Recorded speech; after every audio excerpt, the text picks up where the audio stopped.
Am I going to sit down and waste my time doing a performance review with Joe? No, I'm just going to fire him. People don't invest in others that they're indifferent to. We just don't. So that's a good thing. So I wouldn't go in there and start thinking about it as criticism. I would reframe that and say, hey, you know what? My boss still cares about me. My boss still is interested in my improvement. Because if it's your boss and he believes something, then his perception is reality.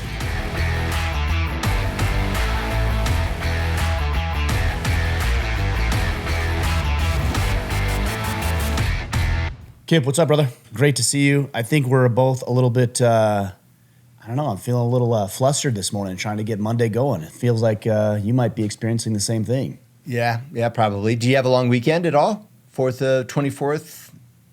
Well, I went up to Salt Lake and we watched some lacrosse this weekend, which was amazing, the PLL, so the Premier Lacrosse League. So it was a good time, man. It was blazing hot up there at 4:30 in the afternoon.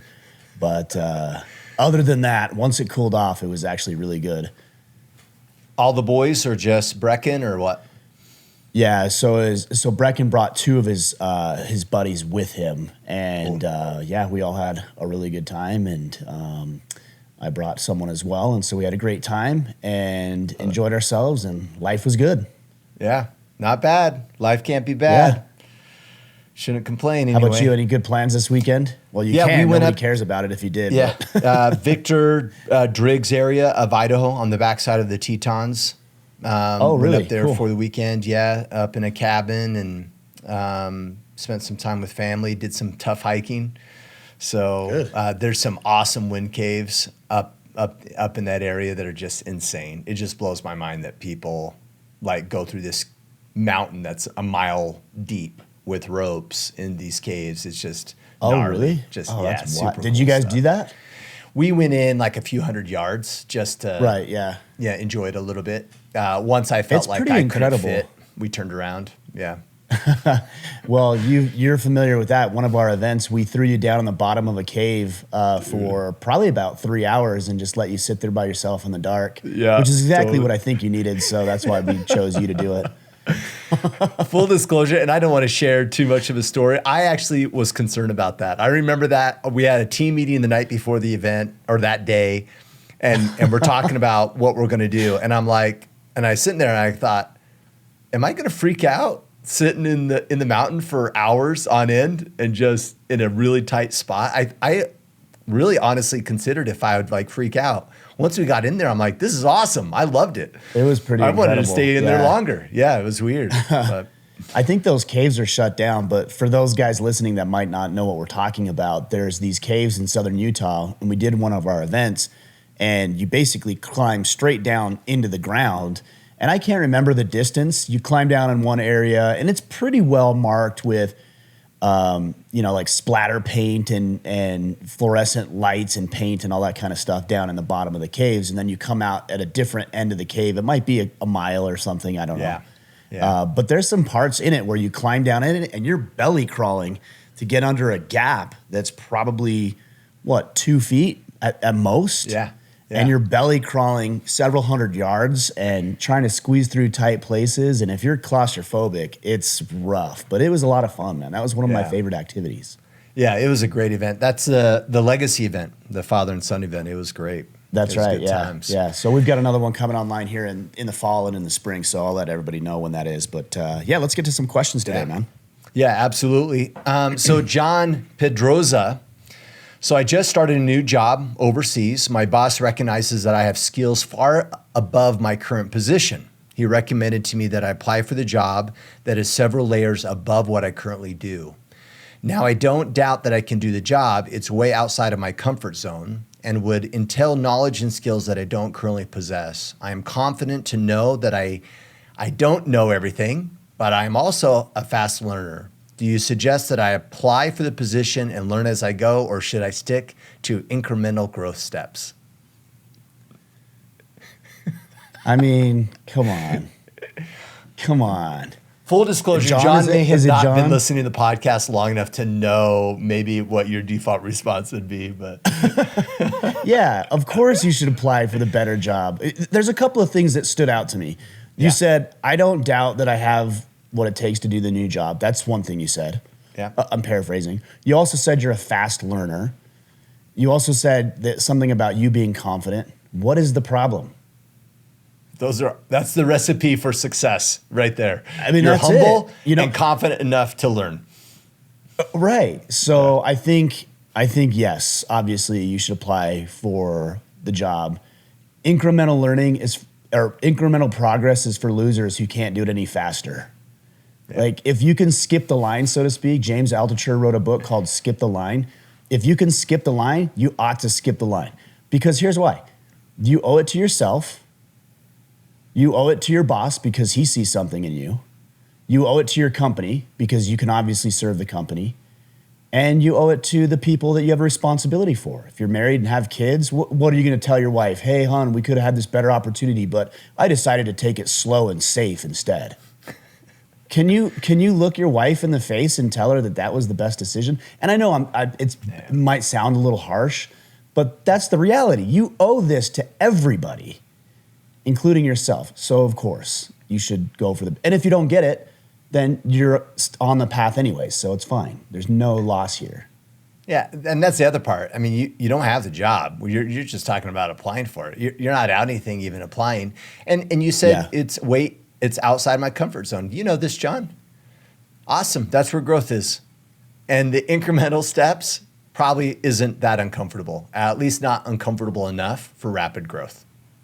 Yeah, so embrace it. So go for it. And then just default back to the path that you were on. But yeah, if you can, I mean, it's like asking if you're a baseball player and you're like, I'm really capable of hitting a home run on this pitch, but I think I'm going to hit a single instead. Like, no, hit the home run. Now, if you get a single, that's great, but definitely hit the home run if you can. Yeah. And props to your boss, John, for seeing that in you and suggesting it to you. I mean, that's actually something that we ought to pull out of this is how many times, Kipp, do you and I get questions where my boss is an asshole, my boss is a jerk, my boss doesn't appreciate my boss this, my boss that. John's like, hey, my boss told me I'm good. He's telling me to apply for this job. That's not common. So be aware of that and really respect and honor him because he sees something in you. And I think there's something there for sure. Yeah. All right, Grant Grinsvig, I think. Grinsvig. I looked it up. So Grant, hopefully. Oh, you did. Why did you look it up? Because you usually don't look up names. So his pronunciation is way like the spelling of his last name is odd. So I'm like, I have no idea. Yeah, I better. I didn't know if you had like an affinity for his name or what it like. No, or what I culture didn't want to slaughter or too much. Ethnicity it might be. Got it. Okay. Yeah. All right. Wanting to be a good male influence for my wife's sister's kids. 13 female, 5-year-old male. They both have different dads who are not the best role models or in the picture at all. How can I show up for them while also not overstepping and being that weird uncle? Well, so the ages are 13 and 15? Yes. And then a 13-year-old girl, 15-year-old boy? No, 13-year-old girl, 5-year-old boy. Oh, 5-year-old boy. I thought 15. Yeah. Okay, so 5-year-old boy. Okay, so, and this is your wife's sister's kids, is what I heard. Is that correct? Yes. Okay. Here's what I would suggest first. Depending on the relationship you have with your sister-in-law, you should talk with her. Because if you talk with her, she might really be on board with you stepping up in some really powerful ways because the single women that I've met and the single women who listen to this podcast are very much on board with having a good, strong male presence in their young children's lives. Without exception, everybody I've heard from or that I'm associated with in some way definitely wants that. So it would be hard for me to believe that she wouldn't be interested in that. Now, what that means might differ between person to person, but I think every single mother out there is interested in having a good, strong male presence in their kids' lives. And if that's the case, and if you guys have a good relationship, then she might tell you what she's looking for, or she might give you some insight into what the 13-year-old girl is going through, or how the 5-year-old boy is progressing. And with that insight and blessing, that might give you a clearer direction on how you can lead those young kids. Because you're right, if you just go in there and, exert your will in some way, if she's not on board with that, she might be threatened by that. She might not like the way you're doing it. She might be confused as to why you're doing it. Everybody might be confused why you're doing it. So I think the first step here is to communicate. Well, I'd say this first with your wife, because your wife's going to give you some insight because it's her sister that you might not be privy to right now. And then if she's on board with that, then I would probably connect with your sister-in-law. And if she's on board, then you guys can formulate a plan. And maybe it's taking your 13-year-old niece to lunch once a week. But that might be an idea that her mother comes up with. Or maybe it's taking the 5-year-old boy to the movies this weekend. But again, that might be a decision the mother comes up with, not you just exerting your will. That's how I would approach it. Because it's sensitive. A 13-year-old girl, that's a sensitive issue, right? And so there's some things there that we need to be aware of, and you need to make sure the mother is included in that. Yeah, and you start injecting yourself. People may freak out or weird out. Yeah, for sure. Do you have some general, rules of thumb or just suggestions on increasing your influence with young people? So let's assume mom and dad, that everyone's aligned. They're like, hey, it's solid. Love it. How does he put himself in a position? What recommendations did you have to be influential with them? I would say the most important thing is to be interested in whatever they're interested in. So, and by the way, it doesn't mean you have to be an expert. So let's say the 13-year-old girl, I'll just be like stereotypical. Let's say she's really into dance or cheer. Okay, the odds of you being into dance or cheer are significantly low. So, however, if it was a 13-year-old boy and he's really into basketball, okay, if I were in those shoes, I could definitely resonate more with that than I can cheerleading. But just because you don't know a subject doesn't mean you can't be interested in it. And the best way to show interest is to be interested.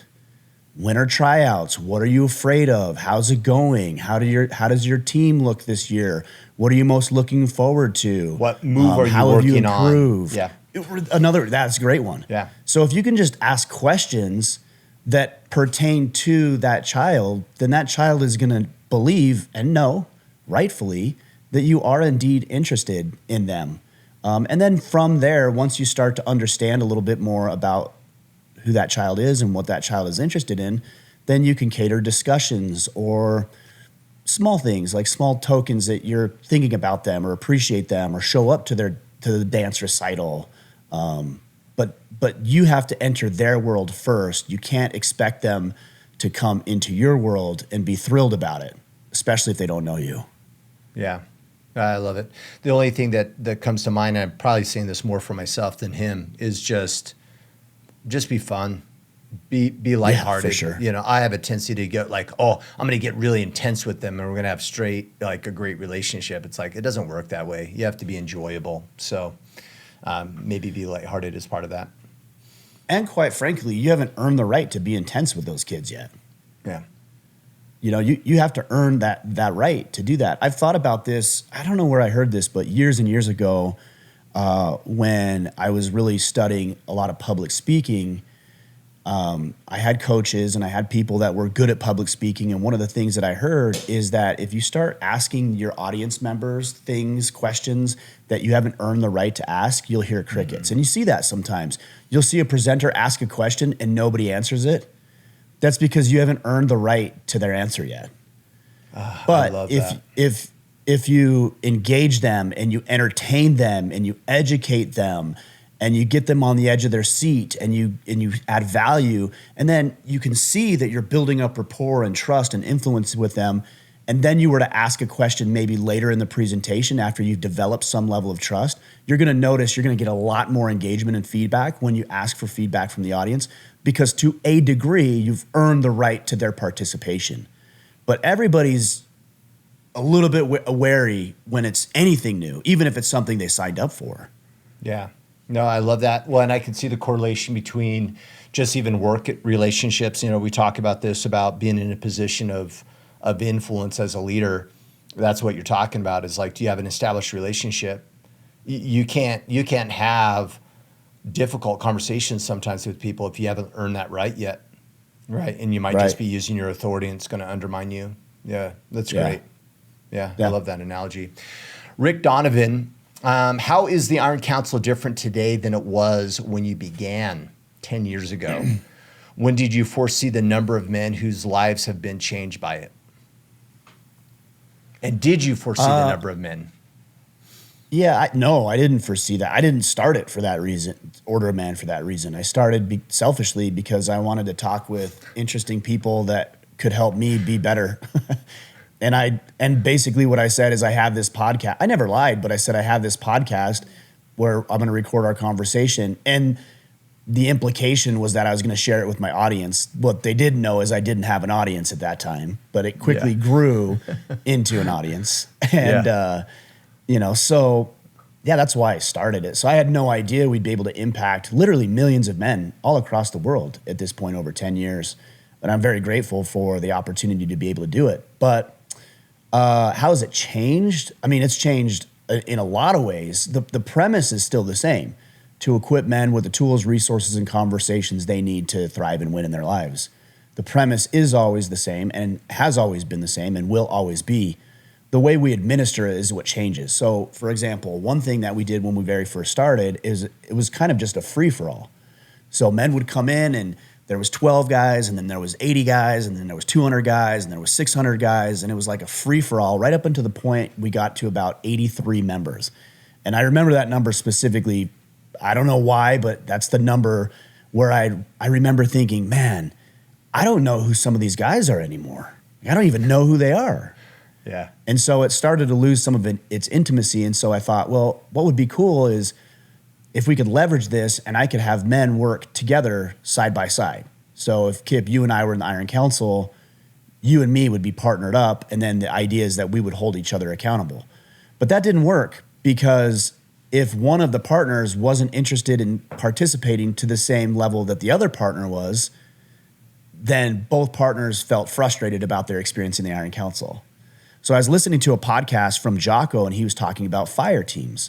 And fire teams in the military are small teams of men that work together to complete a larger objective. And there's all sorts of fire teams completing their assignments and missions, but they're working side by side or as counterparts to fulfill a greater mission. And I thought, man, that's really cool. So we developed what we call battle teams.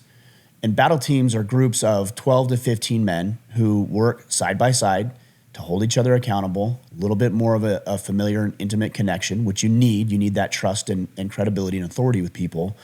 And the idea really took off. And so we've quadrupled down on the concept of battle teams inside the Iron Council. So a lot of the times when you join certain groups, it is just a free-for-all. It's like you show up, there's a leader of the organization, he spouts off about whatever he's going to spout off about, and then that's it.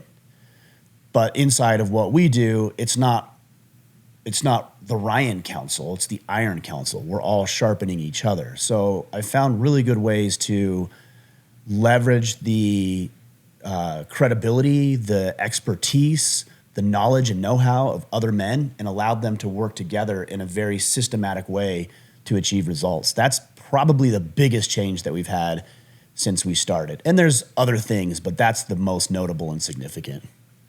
What do you think it is, Kipp? You've been around for a long time.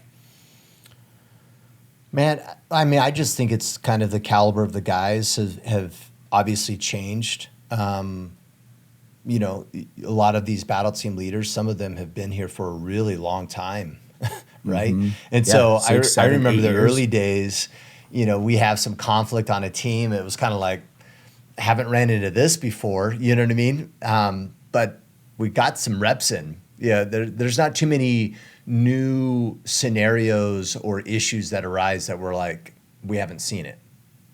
So I think we're seasoned from that perspective. System changes, you know, come and go, you know what I mean?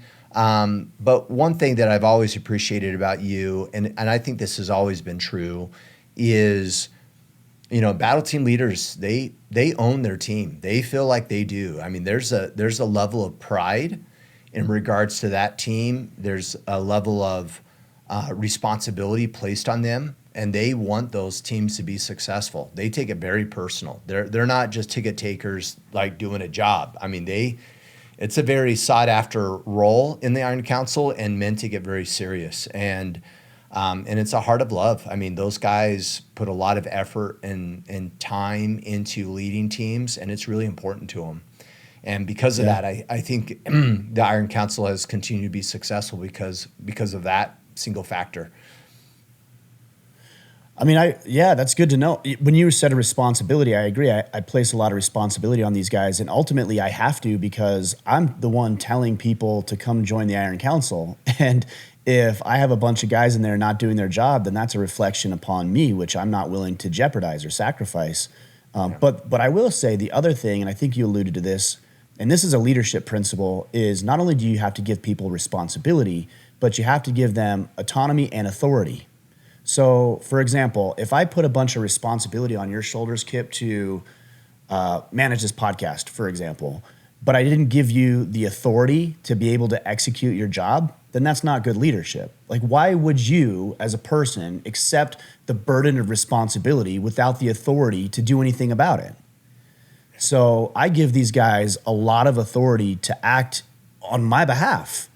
So I need to trust them, and they need to trust me. And if things don't work out, we need to come up with a solution, because both of us are going to be impacted, and then the other guys who on their teams are going to be impacted. But you can't have you can't give people responsibility, because that is a burden in a lot of cases, without the accompanying authority to do something about it. Yeah, it's just disempowering if you don't have it.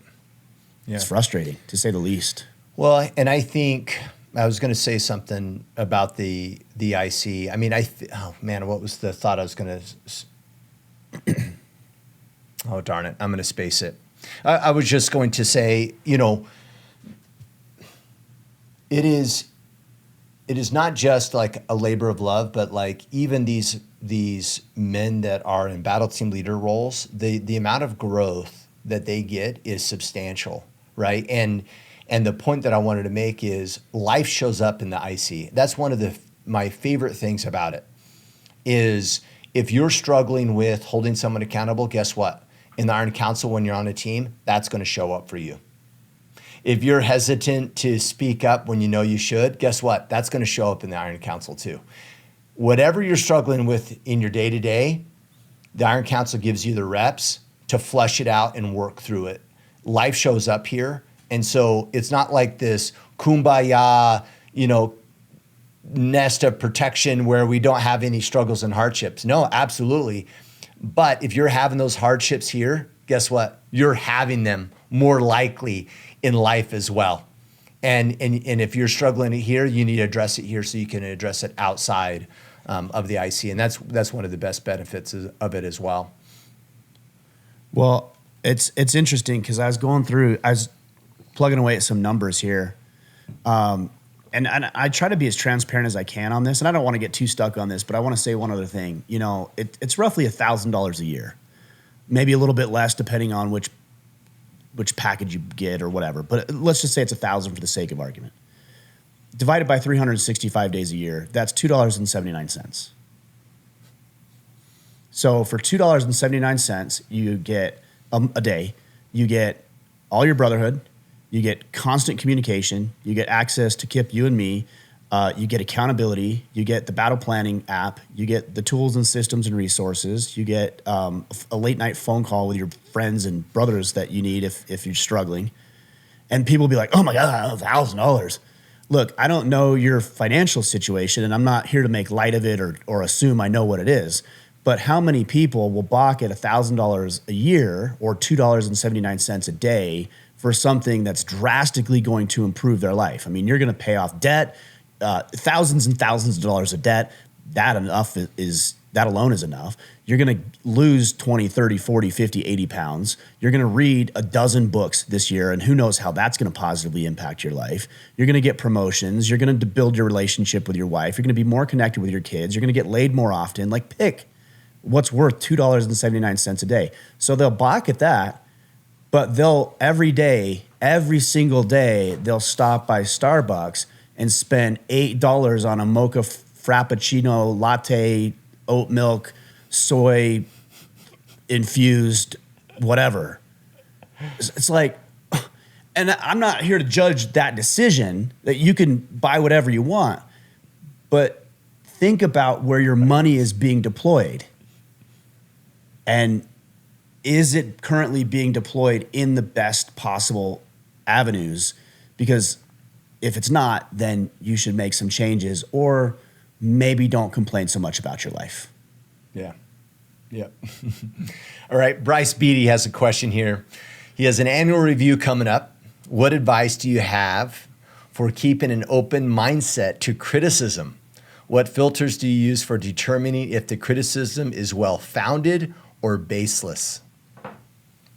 Well, first, stop calling it criticism, because if that's how you look at it, you're already going to be like Right, sideways. You're already going to be in your defensive posture.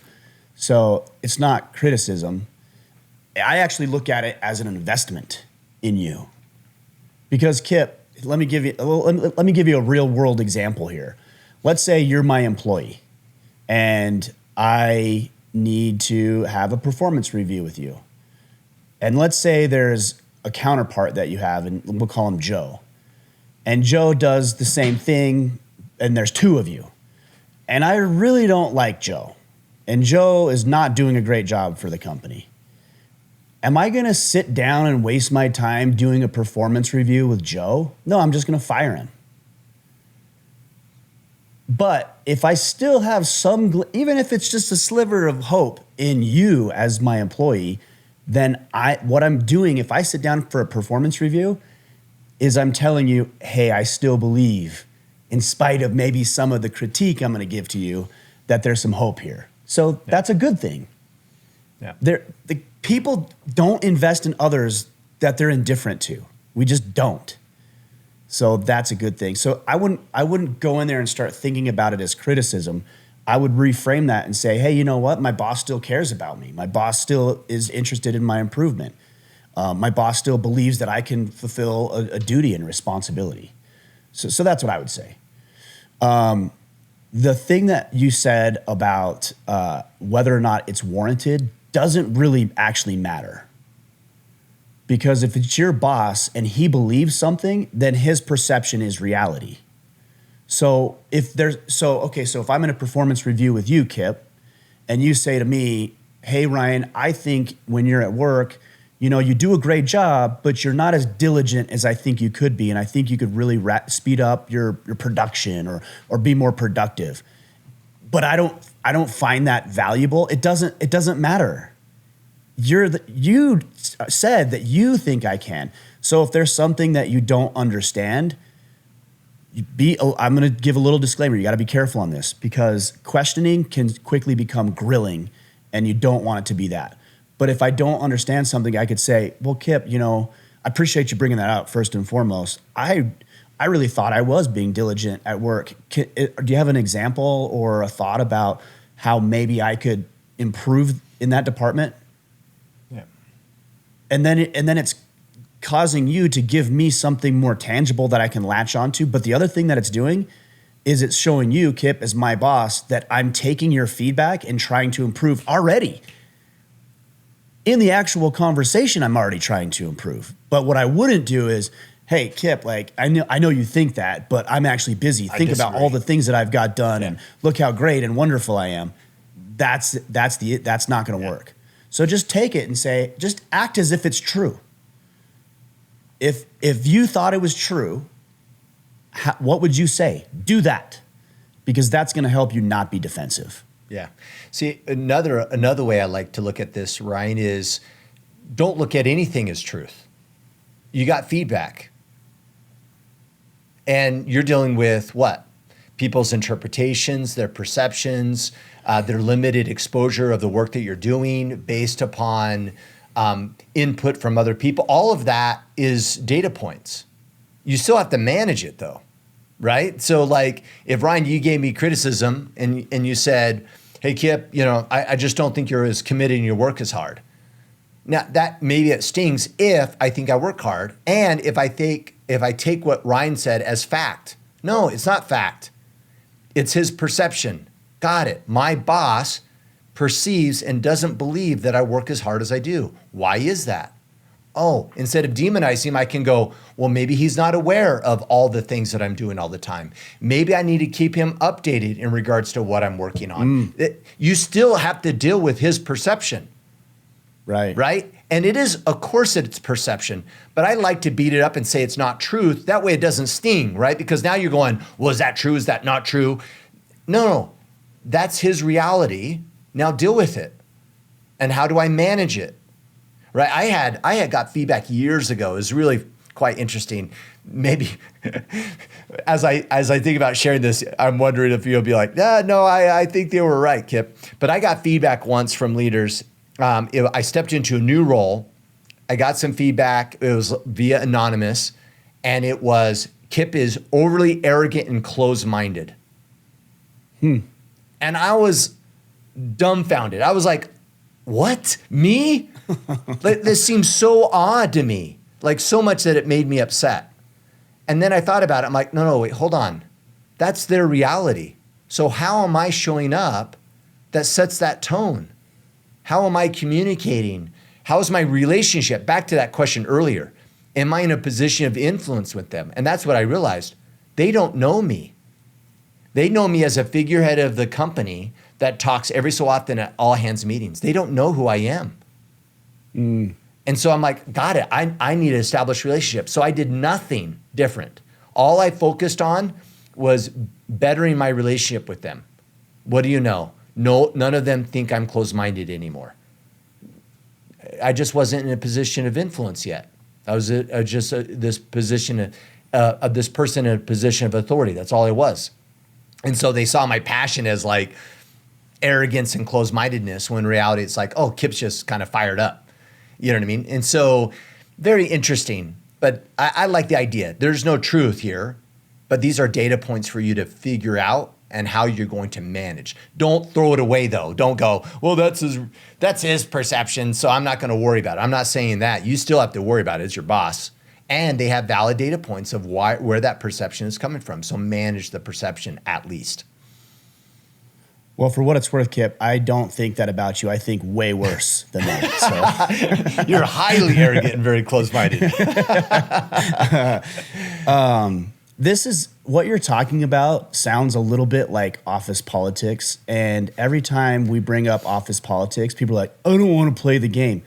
Guys, it's built into the cake. Like, you have to play the game. And you know what? It's like Jumanji. You remember the movie Jumanji. That was one of my favorite movies when I was a kid. And you're talking about the old school one.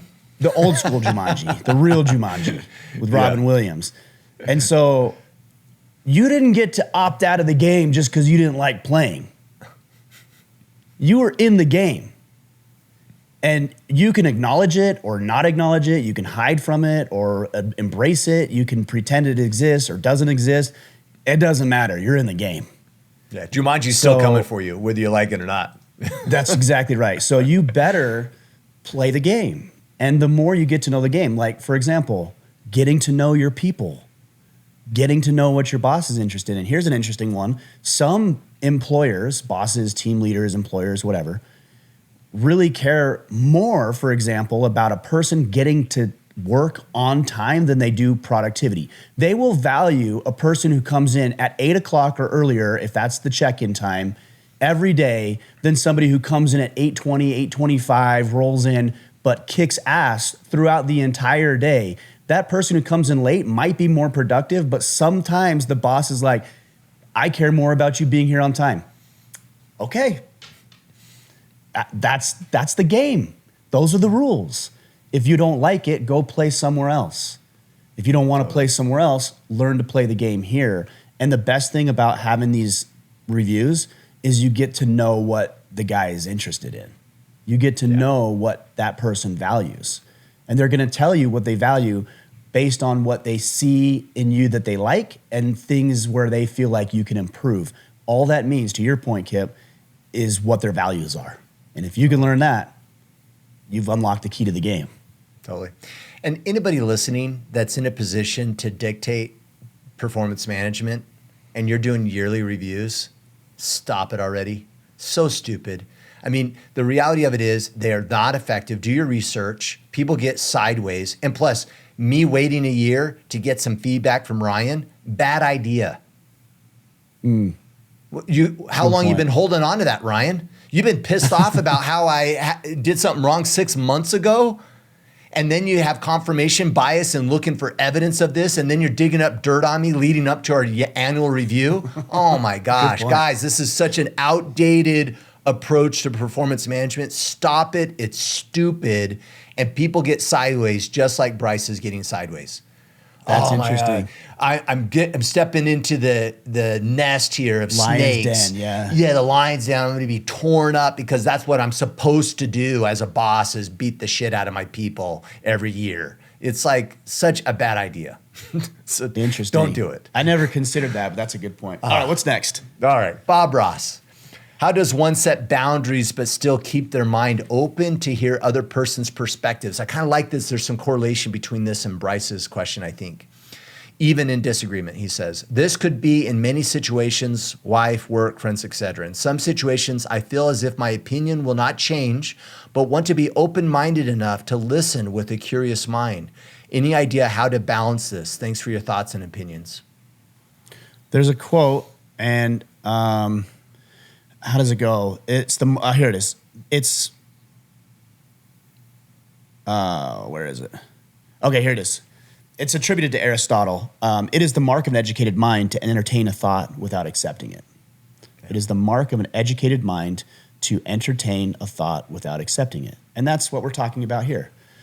I don't think having a hardline stance on an issue is a boundary, by the way. I just want to clarify that. A boundary to me is, Kipp, the way that you will treat me or not treat me. So if we're in debate and it gets heated, you will not resort to personal insults and attacks. And if you do, then I'm not going to participate in the discussion. That's a boundary. So just a disagreement or me even saying, hey, I believe this is not a boundary. Now, if I said, I believe this and anybody who doesn't believe it can F off and not be in my friend group, okay, now you've turned it into a boundary. So those are two different things, and I just want to make sure we clarify that. So I don't think you need to set up boundaries when it comes to differing opinions. I think we can all have differing opinions, and if that's the case, then it's fine. And I don't know that you always need sometimes you will, but not always. I just wanted to clarify that. But I think the best thing that you can do is to state your case, and then, as you said, be open-minded. That's it. It's really in the question. So, Kipp, if I say something to you about how I think this podcast should be run, then I could believe that and still say, but what do you think, Kipp? Because I actually value what you have to say. And you might say, well, Ryan, I think actually you should do it this way. And the appropriate mature response is one of honesty. And in this case, it might be, you know what, Kipp, I never thought about that. Let me think about that for a couple of days. Or let me sit on that for a minute. Or, oh, I never thought about that, but what about this? And maybe I counter that because there's an issue that you haven't thought about. And what's interesting is when you start doing it like that, more people will be open to doing the same thing. Yeah. Right? So if I say something, then you counter it, then I counter it respectfully, and then it just becomes an open dialogue. But when you start shutting down and shutting people off, interrupting them, telling them they're wrong, telling them why your way is the best, then they're going to start digging in their heels too. But Kipp, you can say whatever you want to me.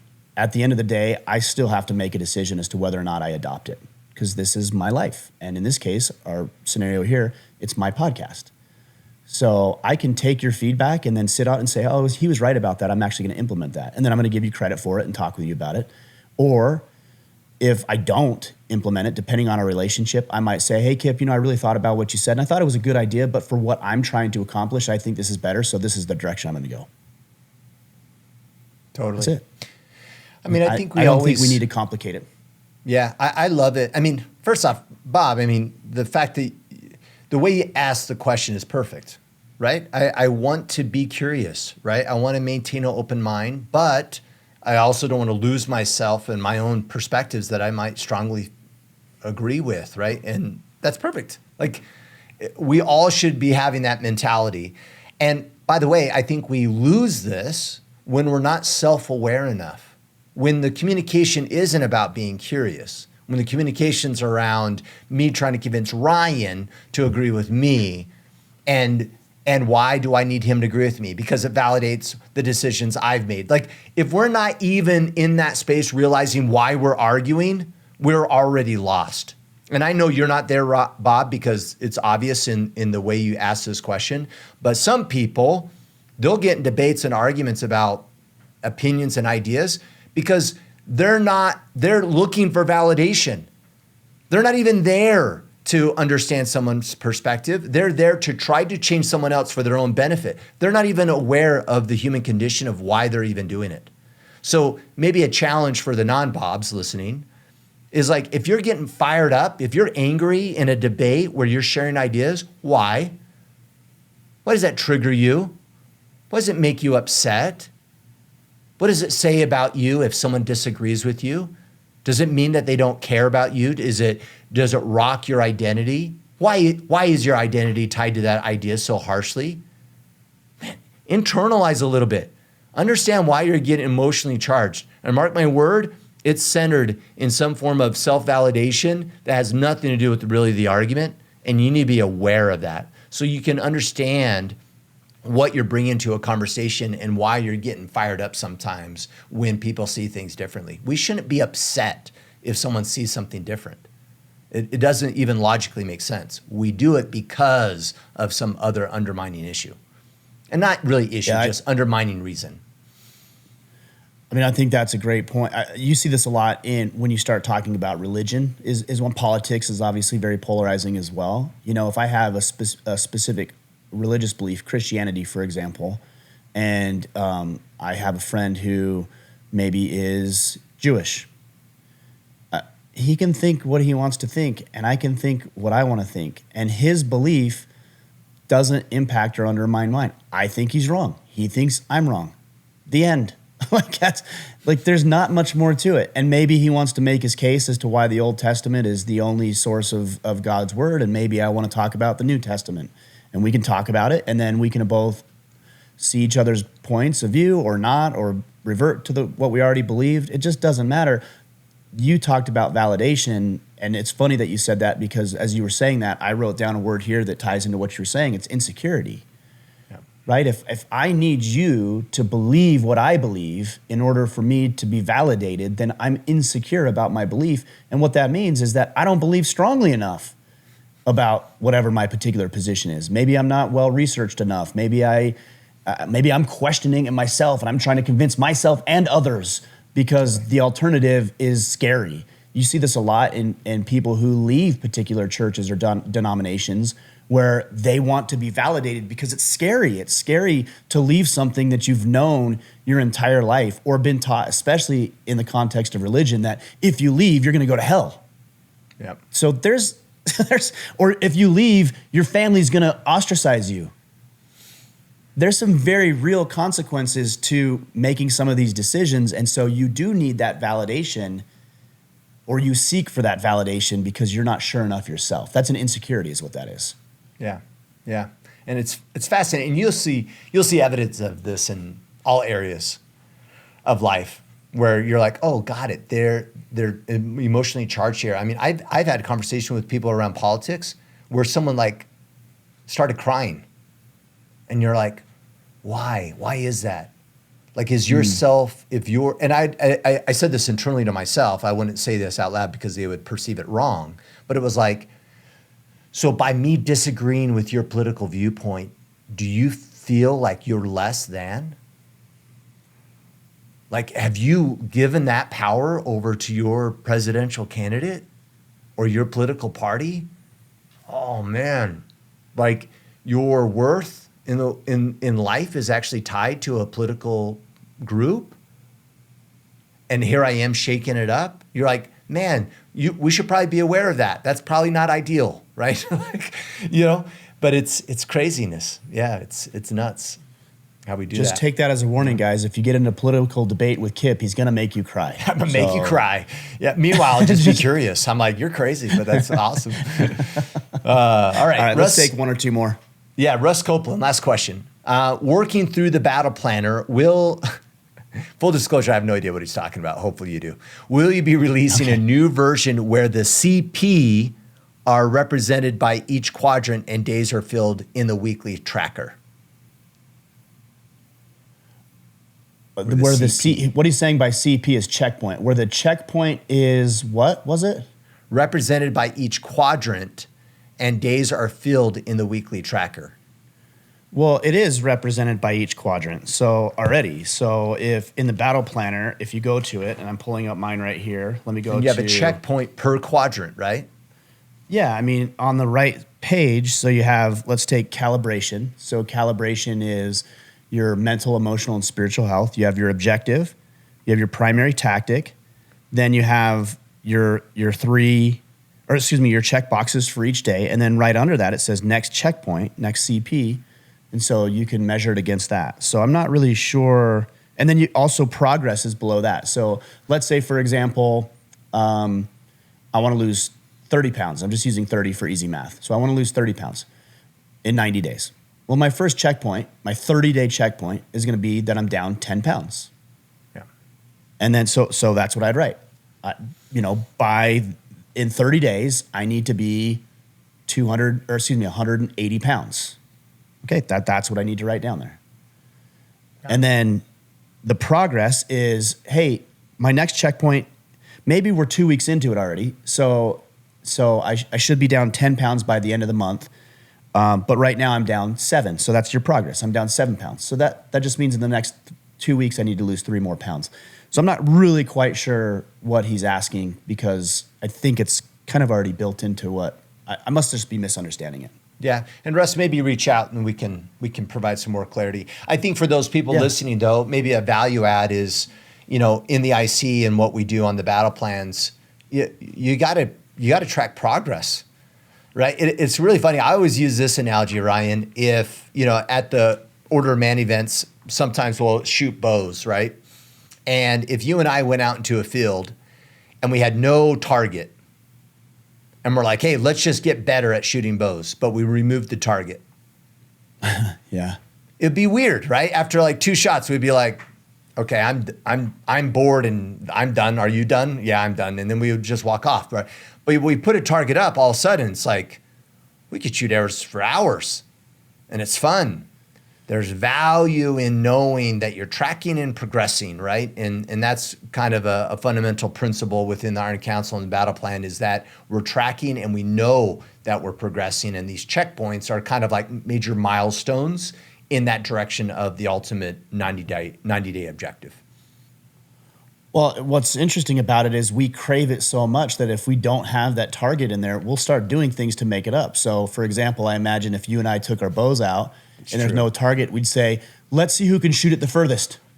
I bet I can shoot my arrow further than you.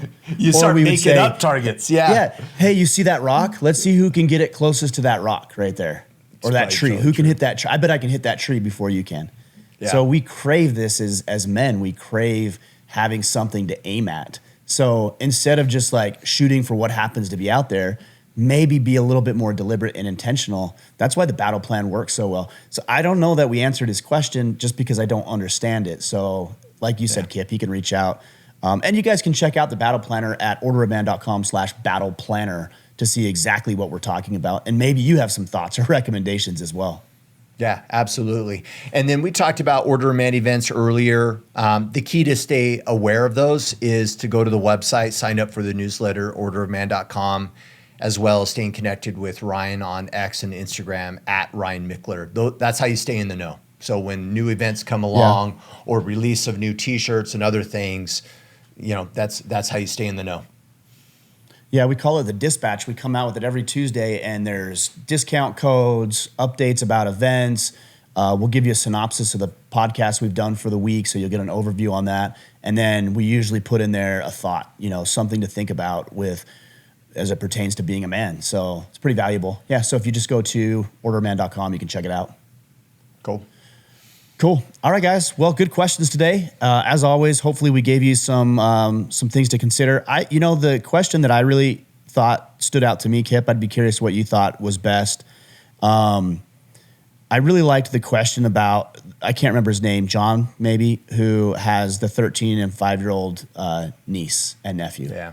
I think that was, for me, that was the question of the day. That was the one that stood out because to me, that's a Grant. man who, Grant, okay. Yeah. So Grant, based on his question, is a man who's interested in being the man that he needs to be. And in the absence of other men who should be in that role and should be stepping up who are not, he's decided that he's going to take it upon himself to do that. And I think that underscores what we talk about here in Order of Man. And I just wanted to acknowledge Grant for the great question and the good work that he's going to do with those kids. I agree. I totally agree. That resonated and awesome, right? That he's tackling that. All right, guys, let's be more like Grant this week, I guess. I like it. We'll be back, let's see, on Friday. Until then, go out there, take action, and become the man you are meant to be.